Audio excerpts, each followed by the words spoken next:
Good morning students, again I am here with the second part of your chapter internet. I am Sudha aunty, you all know me. हम लोगों ने last time पे पढ़ा कि internet क्या है. सबसे पहले हमने देखा इंट्रानेट क्या है, फिर हमने देखा इंटरनेट क्या है,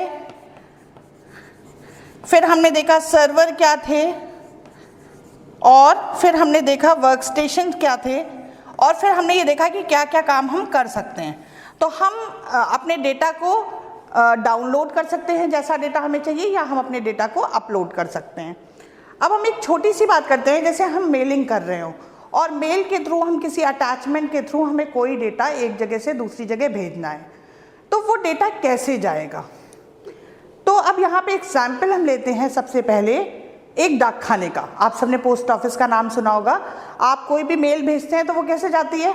अगर सिंपल मेल है, आपकी कोई बहुत छोटी सी मेल है, आपने सिर्फ एक लेटर लिखा है, उसको एनवेलप में डाला और भेज दिया है, तो वैसे ही चली जाएगी. पर अगर आपके पास 500 किलो गेहूं आपको भेजना है किसी को यहाँ से, और वो कुरियर करना है या वो भेजना है, तो आप कैसे करेंगे. तो 500 किलो गेहूं आप एक साथ तो नहीं भेज पाएंगे. तो उसको कैसे भेजेंगे, उसको आप अलग अलग पैकेट्स में करके भेजेंगे या अलग अलग बोरों में करके भेजेंगे. तो जैसे कोई भी सामान आपको कहीं भेजना होता है, आप भेजने के लिए उसकी प्लानिंग करते हैं, वैसे ही इंटरनेट भी एक प्लान्ड तरीके से अपने डेटा को भेजता है. और वो तरीका क्या है. वो तरीका ये है कि वो सबसे पहले आपके डेटा को इक्वल पार्ट्स में तोड़ता है. मान लीजिए आपके पास कोई डेटा है 10 MB का, तो वो क्या करेगा, इस 10 MB के डेटा को 2 MB के 5 पार्ट्स में बांट लेगा.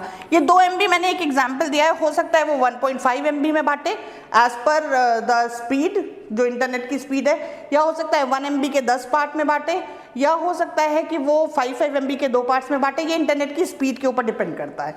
तो ये 2 MB के पार्ट्स में बांट लेगा, और पार्ट्स में बांटने के बाद ये क्या करेगा, हर को एक एड्रेस दे देगा. मान लीजिए इसको एड्रेस दिया A1, इसको एड्रेस दिया A2, इसको एड्रेस दिया A3, A4 एंड A5.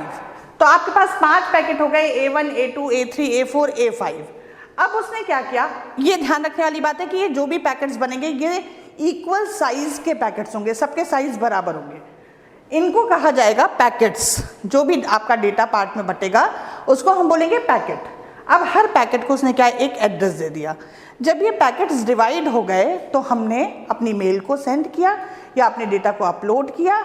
उसने क्या किया, उसने इस पूरे डेटा को एज पर एड्रेस सेंड कर दिया. जब वहाँ पे हमारी मेल पहुँची और रिसीवर ने हमारी मेल को खोला, तो उसको तो पूरी मेल एक साथ दिखाई देती है, लेकिन उसके बैकग्राउंड में क्या होता है कि वो एड्रेस वाइज पूरी मेल को एक साथ अटैच करता है. और जब हमारा रिसीवर उसको खोलता है तो उसको पूरी मेल एक साथ दिख जाती है, अटैचमेंट भी उसमें दिख जाता है. तो क्या किया, सबसे पहले डेटा को इक्वल पार्ट्स में तोड़ा, उन पार्ट्स को पैकेट्स कहा गया, उन पैकेट्स को एक एड्रेस अलॉट किया गया, और उन एड्रेस के साथ उन पैकेट्स को एक जगह से दूसरी जगह सेंड कर दिया गया. जो भी डिज़ायर्ड एड्रेस था वहाँ भेज दिया गया. वहाँ पे जब रिसीवर ने उसको खोला तो रिसीवर को ये सारे एड्रेसेस एक सीक्वेंस में लग करके और पूरी मेल एक साथ खुल गई.